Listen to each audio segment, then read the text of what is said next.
Hi everyone, I'm going to run through the course notes for week 3 for EPMATH134. Now we start off with just defining what a fraction is, which seems fairly simple, a whole number divided by a whole number, where the denominator is not equal to 0. First let's explain, well, why not? Well, if I ask what is the answer to that, what is 5 over 0? Well, that's saying 5 divided by 0. That's what a fraction is. A fraction is something divided by something, just like a divide by sign. So if someone asks me 5 divided by 0, that's saying how many noughts can I get out of 5? That's like saying if you've got $5, how many people can you give $0 to? The answer is infinity. There's an infinite number of noughts in 5. So that's not actually a number. It's not a valid fraction. It's infinity. It's a concept of infinity. So that's not a fraction. This is a fraction, a whole number on a whole number. This isn't a fraction. 0.5 on, say, 1.5. Thanks, Missy. Yep, hey. Got one on the lap and Missy's here now. Okay. So that's not a fraction because they're not whole numbers. That's not incorrect mathematically. It's still a correct statement. That's a half divided by 1.5. But it's not actually a fraction. But if I times the top by 2 and times the bottom by 2, I can turn it into a fraction. Times the top by 2, a half times 2 is 1. Times the bottom by 2, 1 and a half times 2 is 3. That's a fraction. So this was equivalent to a fraction, but that was not a fraction. That was a fraction. Okay, now this concept where I've just times the top by 2 and times the bottom by 2, that's what we need to look at now. That concept that whatever we do to the top of a fraction, we can do to the bottom. So simplifying fractions is what we're doing there. So we've got 8 on 20 as an example. Again, there's nothing wrong with 8 on 20. That's a fraction. But the simplest form is when the fraction is expressed with the smallest numbers possible. So if I can find any common factors between 8 and 20, then I can reduce its size and it still means the same thing. This is like a ratio. It's like saying, for a recipe, say, I need 8 parts of egg and 20 parts of flour. Well, if you want to make half that recipe, would you agree you could make 4 parts egg and 10 parts flour, or 2 parts egg, 5 parts flour? It's exactly the same thing. I can multiply or divide the top or bottom by anything as long as I do it to both top and bottom. So there's me simplifying the ratio 8 to 20 by dividing by 2, and then seeing that 4 and 10 I could do the same, divide by 2, divide by 2. But the quicker way, as shown over here, if I notice that, hang on, factors of 8, well, there's 1 times 8 is 8, 2 times 4 is 8. Factors of 20, 1 times 20, 2 times 10, 4 times 5. And they've both got a common factor of 4. That's the highest common factor. So I could have gone straight to the final answer if I'd noticed how many 4s are in 8, 2, and how many 4s are in 20, 5. So finding the highest common factor isn't essential. It's just, well, time saving. In the next one, express 20 on 35 in its simplest form. Well, there's only one common factor anyway. You can see when I listed the factors of 20. So 1 times 20 gives 20, 2 times 10, 4 times 5. For 35, it's 1 times 35 and 5 times 7. 5 is the only common factor. So how many 5s are in 20? There's 4. How many 5s are in 35? There's 7. And so that was the only way to simplify that fraction. And how do I know when it's simplified? Cheers, mate. Okay, come on. That's good, but not the timing. How do I know when it's simplified? It's in its lowest form possible. I can't get any more common factors out of a 4 and 7. Truth is, they've got common factors of 1, but does that help me? I've got 4 ones there. Oh, Missy, what'd you do? Back to pen. Okay, I've got 4 ones in there, and I've got 7 ones in there. So that common factor of 1 is of no use to us. So there's expressing fractions in its simplest form, which is still very similar to what's happening here. What's happening on the next page. But here it's just saying, look, the highest common factor, it's nice if you spot it, but if you don't, cheers. But if you don't, you can just do it like this. You can do it in bits, like 880 on 1200. The highest common factor there is actually 80, but that's not easy to spot. But the first thing we spotted there was, look, there's a 0 on the end, a 0 on the end. I can cancel those zeros on the end, because all that's doing is dividing top and bottom by 10. And 88 on 120, the fact that they're both even says, well, let's just halve them.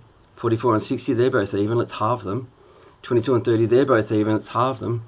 And then I'll look for any other common factors, 3s, 5s, anything. But what are the factors of 11? 1 and 11. What are the factors of 15? Well, 1 times 15 and 3 times 5. The only common factor is 1. No. So, I mean, it's the simplest form. So, next, knowing the following divisibility tests can help in the simplification of fractions. Now, I already just used the even ones, and we've been introduced to some of these before, especially 3. I find 3 very useful. If I've got a question that says, look, simplify this fraction, say I'm without calculator, and its numbers say 123 over 450. One's even and one's odd, so I can't just halve them. So then maybe I can divide them both by 3. Well, is it going to work? And the divisibility test for 3 says, if I add up the digits, 1 plus 2 is 3 plus 3 is 6. If the sum of the digits is divisible by 6, then that original number was. 6 is divisible by, did I say 6? 6 is divisible by 3, because 3 times 2 gives 6. 450, 4 plus 5 plus 0 is 9. 9 is divisible by 3, because 3 by 3 is 9. So whereas it didn't give me the answer, it showed me I've got a common factor of 3. And now if I do a division, I'll just do a quick little division here.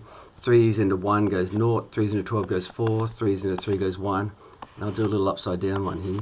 3's into 4 goes 1, 3's into 15 goes 5, 3's into 0 goes 0. I at least got my question down to a 41 on 150. And then I could still look for things, but truth is 41's a prime number. The only factors of 41 are 1 and 41. And the only way I'm going to get a common factor here apart from 1 is if 150 is a multiple of 41. But it's not. 3 41s, that'd be 243. 4 would be too many. No, 41 on 150, we're already... Nathan wants to say g'day. No, he doesn't. Okay. Ending in 5. If I've got a question that says 135 on 210, I know that top and bottom are divisible by 5 because the test tells me a number is divisible by 5 if it ends in a 5 or 0. Okay, so these tests are useful for that. They could be independent questions as well, so the divisibility tests are relevant. Okay, I'm just going to erase that and we'll talk divisibility tests. I'm sure that's a slow way to do it. Then how do I go back to just yet? Okay, so 2, the number is even if it ends in an even number, so all I care about is the last digit. It's a 6, it's even, so the whole number's even. 3 we just discussed. The divisibility test by 4 says you've only got to check the number formed by the last 2 digits. That's because 100 is divisible by 4, because it's 4 by 25. So if 100 is divisible by 4, 200s must be, 300s must be, 4300s must be. Point being that I can do anything I want to the 2 numbers to the left of those 2 zeros, and the answer is still divisible by 4. My next one after that would be divisible by 4 would be 4304, then 4308. So we don't need to check this bit. All you've got to check is the number formed by the last 2 digits. And that's what we're doing here. This 76,112 is divisible by 4 just because 12 is divisible by 4. So I've only got to check the last 2 digits. While we're on that train of thought, let's look at 8, because 8's a very similar concept. 1,000 is divisible by 8. Notice I can't use 100 as divisible by 8 because it's not. There's 12 and a half eighths. But 1,000 is divisible by 8 because 8 times 125 gives 1,000. So since 1,000 is divisible by 8, the same logic means I can say, so 7,000 is, so 8,000 is, so 18,000 is. So it's only if the last 3 digits form a number that's divisible by 8, then the entire number is also divisible by 8. So 4 and 8 are very similar tests, but 4 links with 100 and 8 links with 1,000. 6 we've already done before. We said divisibility by 6 was if you get a yes to 2 and yes to 3. Like, is this number divisible by 6? Is it divisible by 2? Yes, it's even. Is it divisible by 3? Well, 3 plus 4 is 7, plus 6 is 13. No, 13 is not divisible by 3. I needed 2 ticks to say yes to divisibility by 6. I didn't get it, so 346 is not divisible by 6. The test for 3 and test for 9 are the same, as in you sample the digits and test to see if the end number is divisible by the number we're testing for. Be nice if that worked for everything. I've had that question, but no, only 3 and 9. The question here says, what about 142,128? Well, when we add it all up, 1 plus 4 is 5, plus 2 is 7, 8, 9, 10, 18. Yes, 18 is divisible by 9, so the original one was 2. The divisibility test by 10 is easy because it just ends in 0. So anytime I've got a fraction that's like maybe 210 on 340, I know top and bottom are divisible by 10.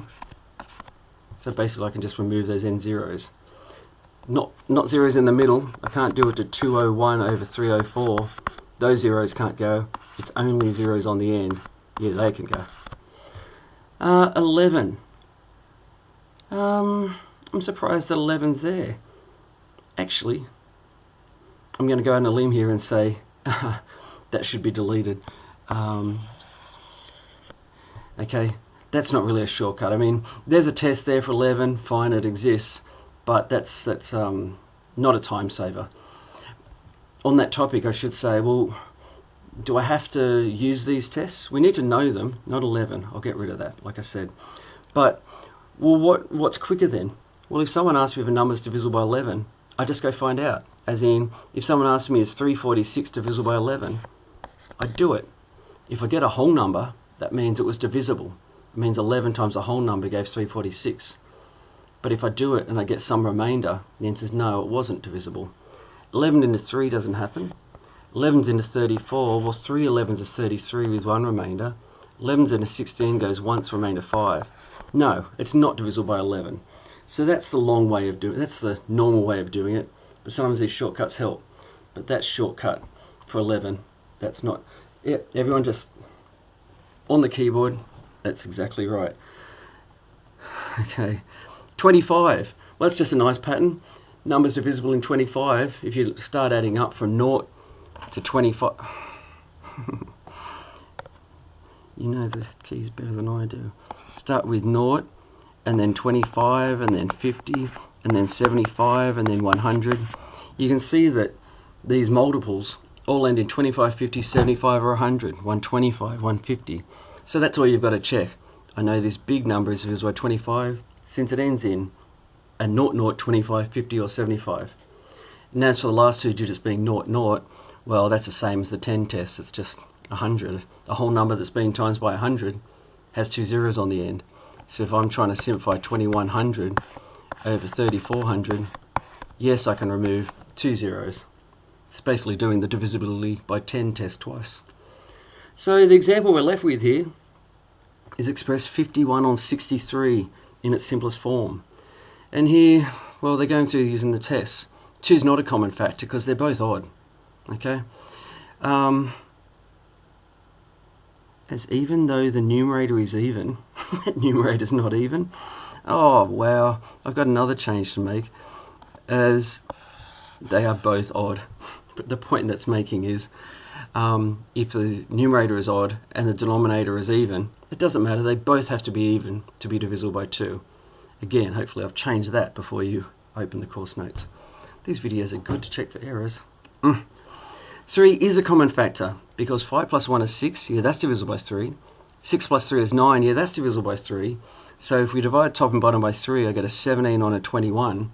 And then I'll look for any more common factors, but 17 is only even made up of 1 and 17, because it's prime. 21 is 1 and 21, and a 3 and a 7. Now, the only common factor is 1, which isn't helpful. Okay. Equivalent fractions. It's what I referred to before. It's the same as simplifying fractions, really, but it might be going up, it might be going down. Let's check this first example. We said that 8 on 20 equals 2 on 5. Totally correct. They are equivalent fractions. Okay, they equal the same thing. It's like I was talking about the recipe. If it was 8, kilograms of flour and 20 kilograms of milk. I don't cook. That's the same recipe as 2 kilograms of flour and 5 kilograms of milk, just in a smaller batch. Okay, they're equivalent to each other. 3 on 4 and 9 on 12 times 3 times 3, yeah, they're equivalent. So what we want to do here, I'll look at an example of equivalent fractions. Say I've got 6 on 8 equals 12 on something equals something on 56 equals 9 on something. So that's not some mega fraction. That's just me. I can take any two parts of it at once, but I've started with a complete fraction. So let's just zero in on this for the moment. If 6 on 8 equals 12 on something, well, all I've got to do is say, well, whatever you multiplied the top by or divided the top by, do the same to the bottom. Clearly I got the top and times it by 2. The bottom should also get times by 2 to make it equivalent. So that's a 16. Note while I'm at it, I'm only talking times and divide. You know, what you do to the top, you do to the bottom.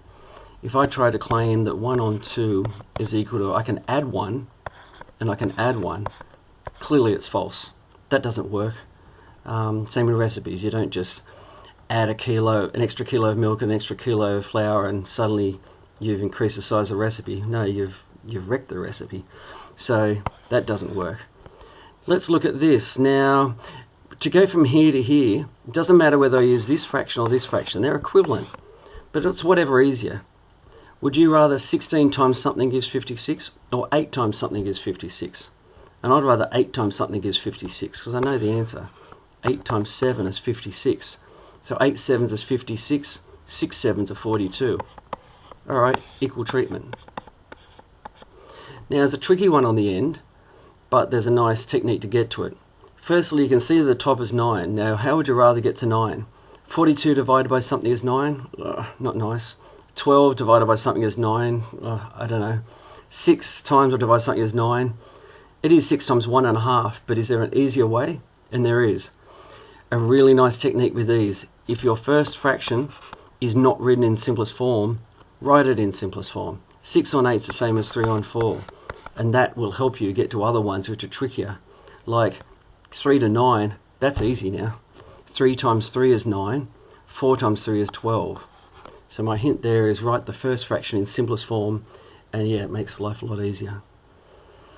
Okay, we're moving on to, now this will be a fairly large recording because, yeah, fractions are a problem, but they don't have to be. Once we've got the concept and we separate addition and subtraction from multiplication and division, it gets better. Now, the little diagram I've got here is saying, I've got pizza going on. 1/8 plus 2/8 is 3/8. Hopefully that's clear, but there's a noun and adjective thing going on here. It's like 1 is the adjective and 8 is a noun, or eighths.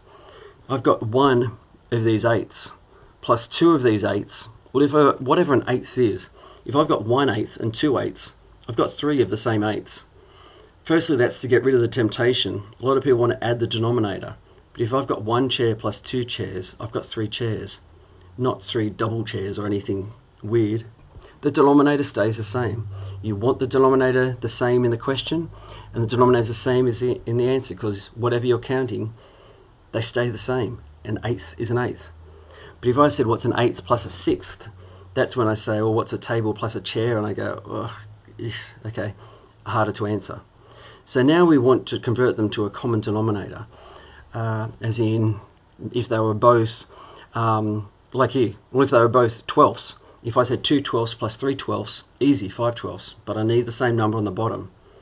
And I know that I can times the top and bottom of these fractions. As long as I do the same to top and bottom, I can create different numbers, but what number do 8 and 6 have in common? Which is a question here. I want a common multiple. I want to times an 8th by something, top and bottom, and a 6th by something, top and bottom, till they both have the same bottom. So let's look at multiples of 8. 8, 16, 24, 32, so on. And multiples of 6. 6 plus 6 is 12 plus 6 is, and so on. The lowest common multiple, I can see I'm going to have multiples forever. And I could have just done 6 8s is 48. But the smaller, the better, just because it's just less work to do. Unless you're doing pure calculator, but often we're asked to do it without a calculator, show you're working. So that's saying that I could convert both of these numbers into 24s. Well, let's look at it again. 1 on 8 plus 1 on 6 equals, well, now you can do it into, I'm just going to keep it simple at the moment, not, I'll say it in a second what I was going to say. Okay, so this fraction is going to become this. What happened to 8 to get to 24? Well, it got times by 3. So I'd better do the same to the top. So in other words, 3 on 24 is 1 on 8. They're equivalent. Yeah. The 6 got times by 4 to get to 24. So its top better get times by 24, by 4. So 1 times 4 is 4. So 4 on 24 is a 6. And I can see that. The simplified version of 3 on 24 is an 8th. The simplified version of 4 on 24 is a 6th. But now they've got the same denominator. I've got 3 of these things called a 24th, plus 4 of the same things called a 24th. So I've got 7 of these 24ths. Okay, so if you think of addition of fractions, not as I'm just plussing tops and bottoms, no, think of the concept of this adjective noun. That's telling me how many I've got of these plus how many I've got of these is a total of the same thing. So there's an example. Next page. You see we got through, alright. So let's look at these examples here. Now the first one, simplify 2 sevenths plus 3 sevenths. Well, there's no issue. I've got 5 sevenths in total. Great. A half plus a third. Well, I want the same denominator. Now we'll always get a common denominator by just multiplying the 2. I mean, a lot of us will know the method from school that we just 2 times 3 is 6, and we do 1 times 3, and we do 1 times 2, and we get 5, 6. So that was a cross method at school, and that will always work. And note that it's no different to what I've got to do in this case, because there's no lower common denominator than 6.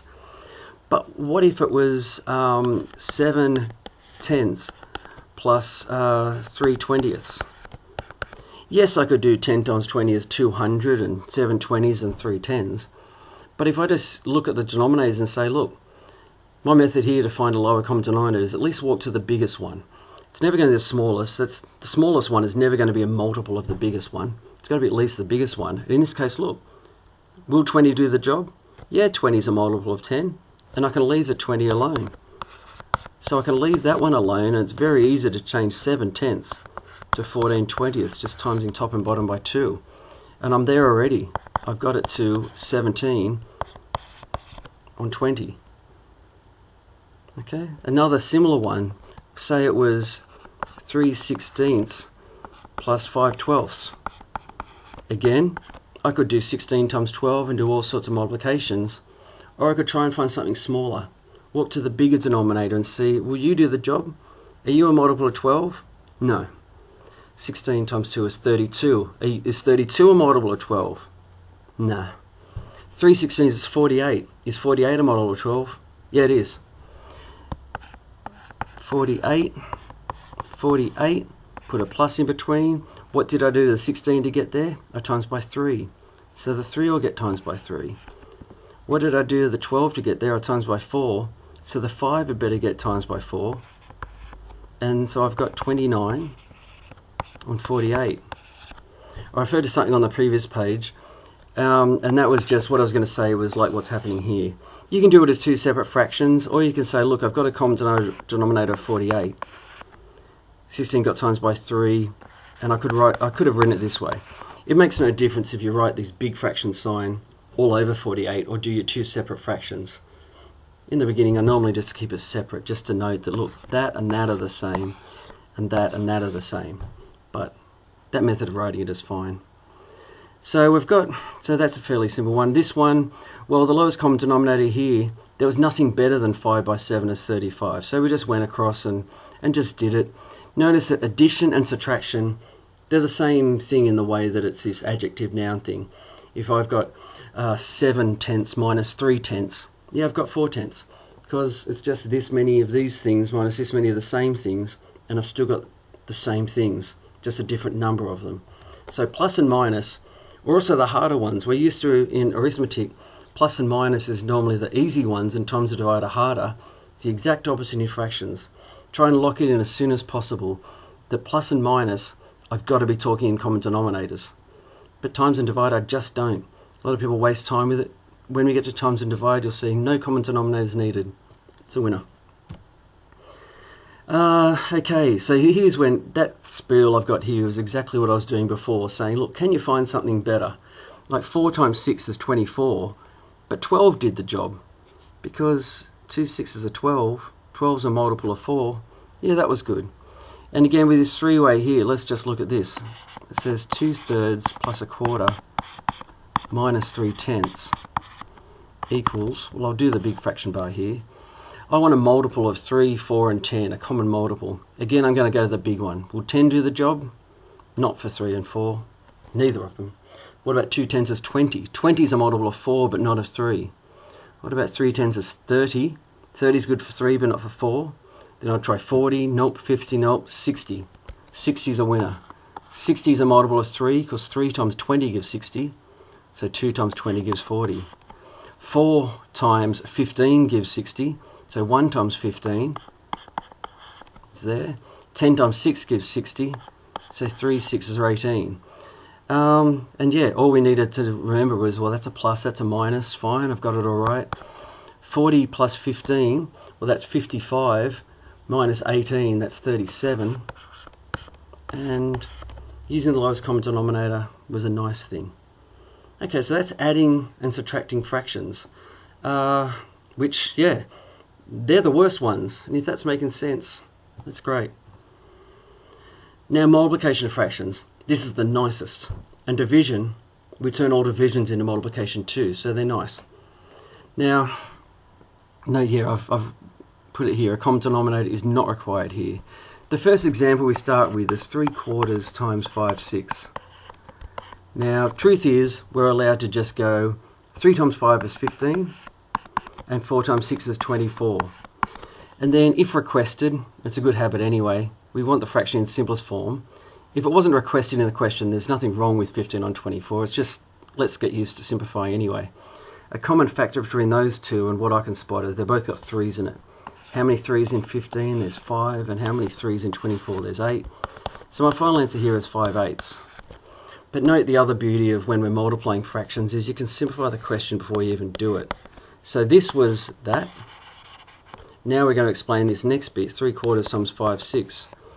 If you can spot a common factor in the question, not just in the answer, but in the question before you do it, well, your numbers can be a lot smaller that you're working on. Like 4 and 5, there's no common factors. 5 and 6, no. I'm just looking for anything, any pair of numbers, top and bottom, that's got something, some common factor. And 3 and 6 is jumping out at me. They got 3's in them. So I can say there's 1 3 there and 2 3's there. It's exactly the same as here, really. There was a common factor in this answer of 3. It was also in the question. But if I get it out in the question, I don't need to get it out in the answer. If you fully simplify a question, you will have a fully simplified answer. And you also dealt with 1 times 5 and 4 times 2. You also dealt with smaller numbers. So simplifying fractions, definitely a winner. Now look at this one down here. We've got 5/12 times 7/10 times 9/14. Now, firstly, it's only when they're multiplication signs. This doesn't work for anything else. And also, sometimes you might have options, and it doesn't matter which option you take. Do I have one here? 9 and 12 got stuff in common, and 5 and 10. Now, I don't have options here. 7 and 14. Oh, I should make up another one. But it doesn't matter if you see two different ways to do it. It'll still end up the same. And also notice, you don't go bottom and bottom, like 12 and 10, oh, they got 2's in common. No, you're trying to cancel something off the top and something off the bottom. Because it's the same as simplifying fractions. If you do the same to top and bottom, the answer remains the same. So let's look at these things. I said 5 and 10, well, that's got 1 5, that's got 2 5s. 7 and 14, that's got 1 7, that's got 2 7s. 9 and 12, they got 3's in common. That's got 3 3's, and that's got 4 3's. And there's these little numbers. If you still, like if I had a 3 there and a 6 there, I'd keep going, but no, we've run out here. The top says 1 by 1 by 3. The bottom says 4 by 2, which is 8 by 2 is 16. And sure enough, I agree. We found all the common factors because 3/16 can't be simplified any further. So yeah, definitely, if it's multiplication, lock in. This is beautiful. I can just times if I want, but let's simplify. And definitely no common denominators. The division questions all turn into multiplication questions, which is good. So firstly, we introduce the word reciprocal, which is like invert or turning something upside down. I remember at school we had it came into us, when you divide fractions, you actually invert and multiply. So if I had 3/4 divided by 2/3, we didn't really do that question. We left the front fraction alone and we inverted and multiplied here. And then we do the question. For this question I've got here 3 and 4, 3 and 2. I've got no simplifications. So my final answer will be 3 3s are 9 on 2 4s are 8. No, there's nothing wrong with the top number being larger than the bottom number. We get to, that being called improper fraction. But despite the name improper fraction, there's nothing wrong with it. But that's just doing it. That's not saying, well, why does it work? We'll do it again in a sec. But I did write this thing down here, which I thought was a bit of a justification, not a complete proof, but a justification of why times by this and divide by that is actually the same thing. And I said, if we share a pizza amongst 4 people, here's my pizza, and we share it amongst 4 people, we say that 1 pizza divided by 4 gives me 1/4. That's the size of the piece. 1 divided by 4 is 1/4. 1 on 4 is literally 1 divided by 4. So that's got to be true. And then I said that dividing by 4 gives the same result as multiplying by 1/4, because what is 1 times 1/4? 1 times 1/4 is 1/4.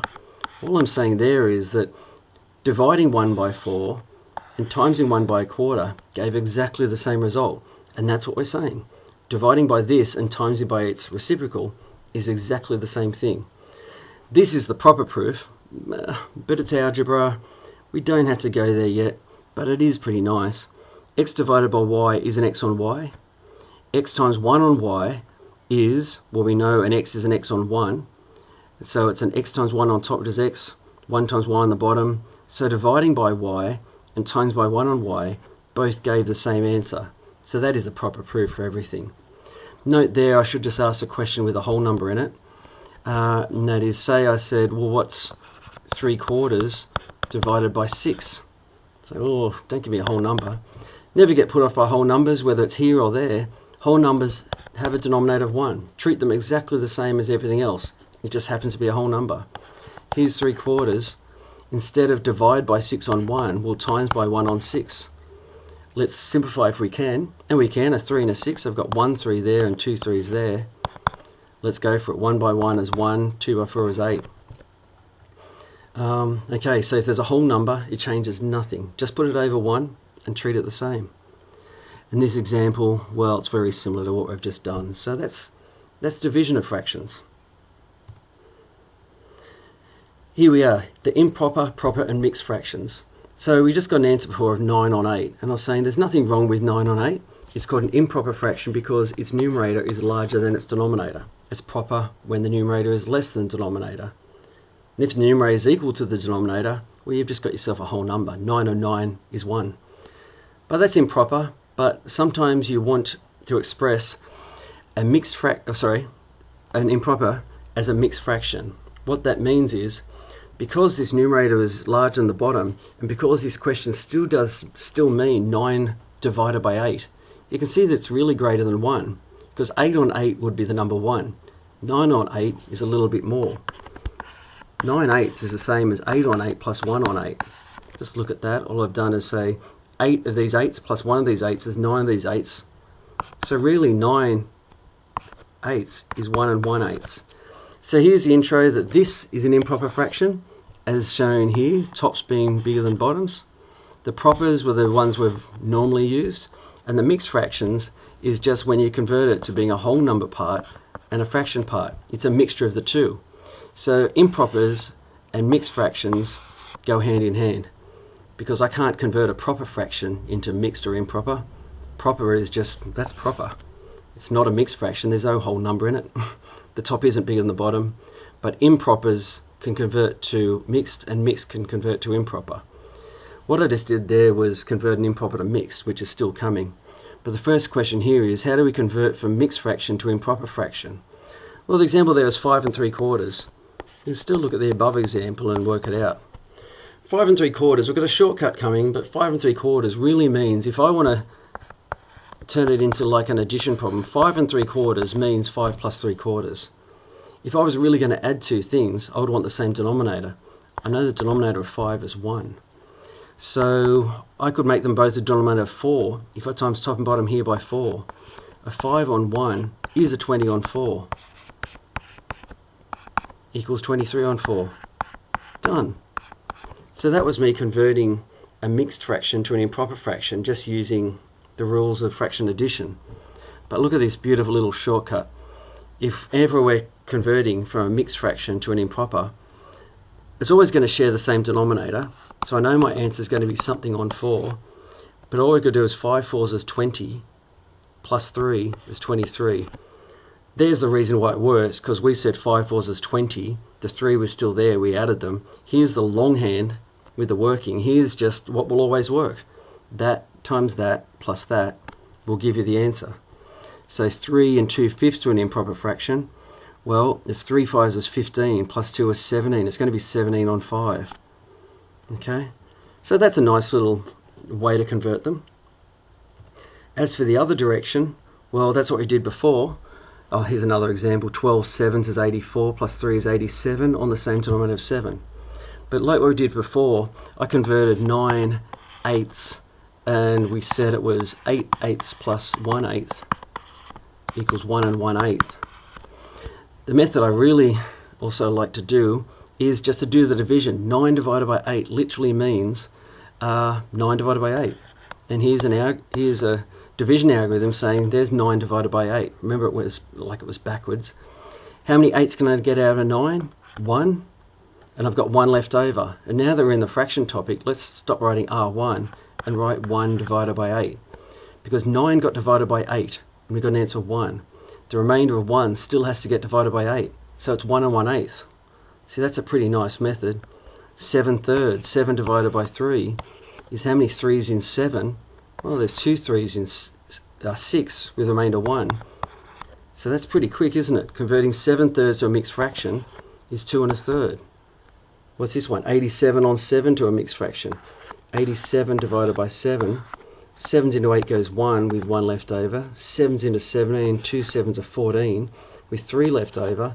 And again, now that we're doing fractions, we can write our remainder over the divisor of 7. So that's how to convert from one to the other. Why bother? Well, sometimes the question might say leave your answer in an improper form or a mixed form. But if you've got a mixed fraction in the question, quite often you have to convert it. So let's look at this have to convert it situation. If we're doing arithmetic with mixed fractions, this first example, let's write it out. 4 3/4 times 3 1/8. I can't just do something like, well, that's 4 times 3 is 12 plus this. No, it's a lot messier than that. Okay, it doesn't work. What we've got to do is convert them into improper and then just use our standard rules. And it's quite easy. It's just not if you try and do it from that form. So let's use our shortcut. We know that this is still going to have a denominator of 4 as an improper fraction, and this will have a denominator of 8. The shortcut was 4 4s is 16 plus 3 is 19. And over here it's 3 8s is 24 plus 1 is 25. Now those numbers, I'm hoping we get some simplification. Is there anything in 19 a 4 and 19 and an 8? No, we're not. I can't see any simplification here. Sometimes we get lucky, sometimes we don't. We've actually got to do the 19 times 25, which ends up being 475, and 4 8s is 32.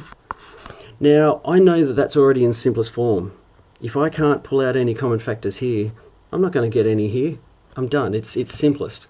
But if it asked for my answer in mixed fraction form, that's when I've got to actually go down here and do, well, what is 475 divided by 32? What to make this one up for? Let's do a long division on it. How many 32s can I get out of 4? None. How many 32s out of a 47? Well, I'm only going to get 1, because 2 would be 64, too many. Let's write it down and do the subtraction. 7 minus 2 is 5, 4 minus 3 is 1. Bring down the next. Now I've got to ask 32s out of 155. If I think of 5 32s, that'll be 160. 5 will be too many. It's going to be 4. What is 32 by 4? Well, 2 4s are 8 and 3 4s are 12. So 4 32s is 128. do the subtraction using whatever method you want. I'm going to walk 2 steps to 30 and then 25 steps, okay, to get from 30 to 55. But whatever your method is, 27 is my remainder. I've got no more numbers to bring down, so that's it. And now that we know fractions, we can write 27 on 32. So there's that. That was the complete working for that. So give us any mixed fractions, and yeah, we've got to convert them to improper. Is there an overall delete page writing? I don't know. I can lasso stuff. Let's lasso. Then delete, and then back to pen.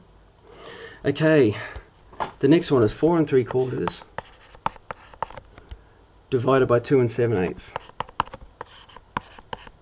Okay, so we did a multiplication, now we're looking at a division. I'm still going to make them improper, and then I'll invert and multiply.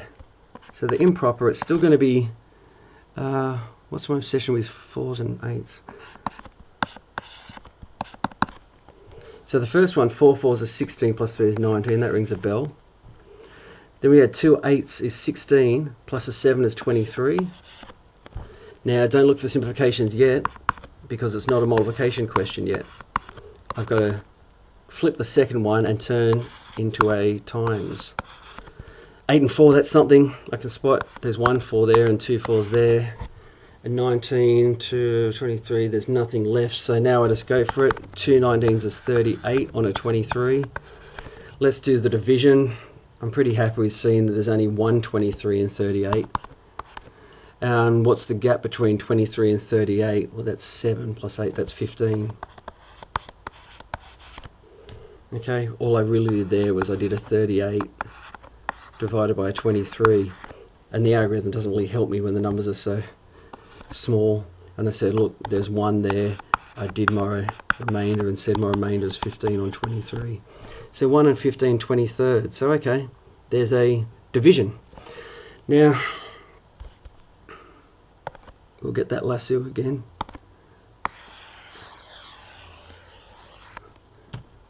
And do a subtraction. Well, let's talk addition and subtraction.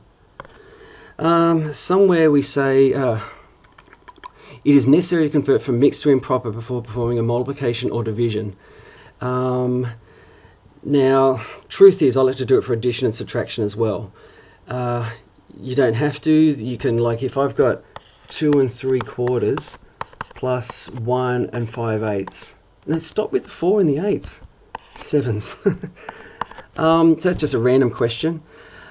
Technically, okay, I could do it without converting. I could say, well, that's 2 plus that plus that plus that. So really it's 2 plus 1 plus a 3/4 plus a 5/7. Okay, I'm welcome to do that. Which is 3 plus, well, let's go for the common denominator of 28 here.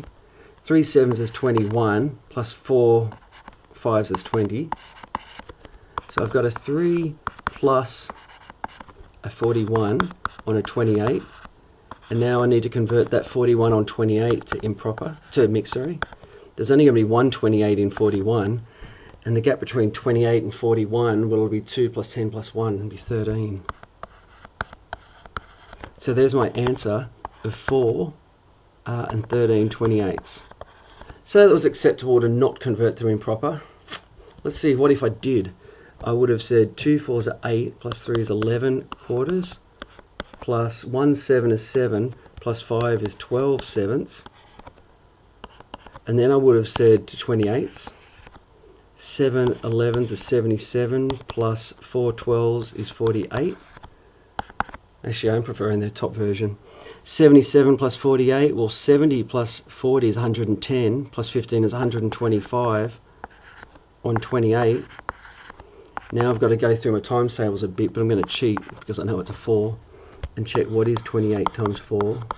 4 8s are 32, is 112. So 4 of them, and what's 125 minus 112? Well, that's 13. So you could do it either way there, with a plus. It's no big issue. Minus, however, is, I'll call it a slight trap, and I think it's worth going through. I will explain it. Now surely Control E, isn't there'll be some key that I can press. I've got to research this. Okay. Lasso.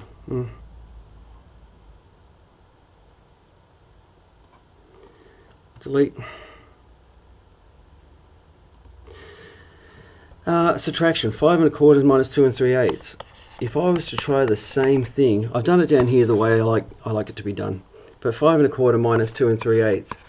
If I want to do that without converting to improper, I could say 5 minus 2 is 3. That's totally right. As long as you then write plus there's a quarter, and you have to write minus 3/8. The trap is most people then write plus 3/8 because it's 2 plus 3/8. But if I've got something minus something, what is that really? That's really 5 plus a quarter minus 2 minus 3/8. It's not minus 2 plus 3/8. It's minus 2 plus 3/8 there. But if I expand those brackets, it's like if I owe someone $25. If I've got $50 and I want to take $25 away from me, well, that's 50 minus 20 minus 5. I give them a 20 and a 5. It's not minus 20 plus 5, that's not right. That's why I avoid this. So if you do it this way, if this makes sense, then, well, sure, okay. I just don't, I think this is safer. This one gets some sort of smiley face. Okay. What have we got here? Note the question requests a fraction in simplest form. Okay, so I said before, there's nothing wrong with 23 on 8 is a perfectly correct answer because it is simplified. If someone said express it in simplest form, there's no more common factors, so that's totally okay. 2 7/8 is totally okay, but just be careful. It might say express your answer as a mixed fraction. Well, yeah, obey it. Converting from mixed to improper, not converting mixed. I say, okay. So I did do an example of something similar. I still like converting, but it's your call. Have we got anything left? Fractions in word problems. Okay. Now this is, word problems always cause issues. Now we need tactics for word problems, and mostly people want this set tactic that says, look, what's the way I can always, some rules I can always follow, and I'll always get it. And the problem in word questions is it could be about a plus, a times, a minus, a divide. We've got to stop and analyze it. It's using our normal terminology, and we've got to try and just work out through a common sense approach, through a practical approach, what are you really asking me to do?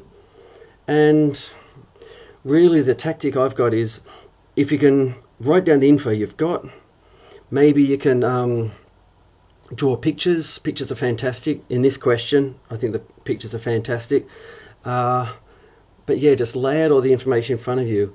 And even sometimes, this is going to sound weird, make up an amount. Like if they're talking about something but they don't say what it is, I just give it a number and say, okay, there's a question I was doing the other day in the, let's just look down here for a sec.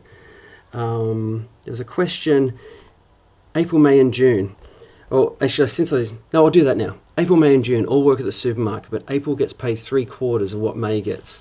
So instead I'm saying, well, April gets 3/4 of what May gets. So April gets less than May. Only 3/4 of what May gets. What's the next bit? May gets 2/3 of what June gets. So May gets less than June. The overall question is, how much does April get compared with June?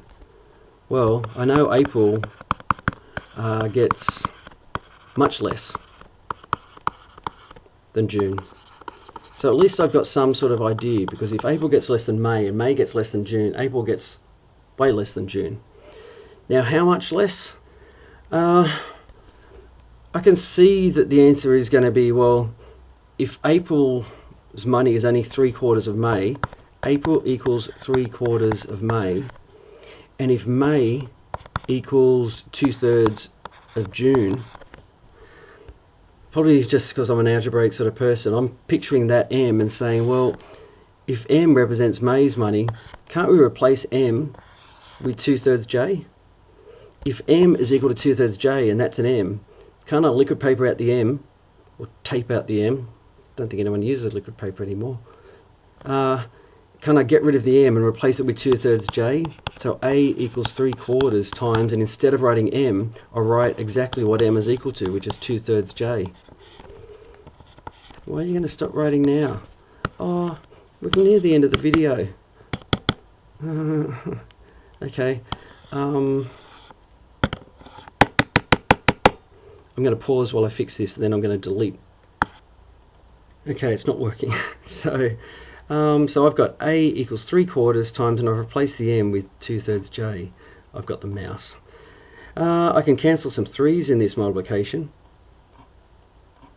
And 2, well, I've got 1 2 there, and I've got 2 2's is 4. So that whole fraction bit becomes A equals a half J, which is exactly what April's salary is compared to June. April gets half what June gets. So there was one way. I'll say that's more an algebraic sort of way. But I was saying before, what if I made something up? And what if I made up, maybe June gets $120. Well, if May gets 2/3 of $120, so if I'm saying June is $120, May gets 2/3 of that. Well, 2/3 of that was M equals, that'll be $80. That's 2/3 times 120. Sorry about this writing. April gets 3/4 of what May gets.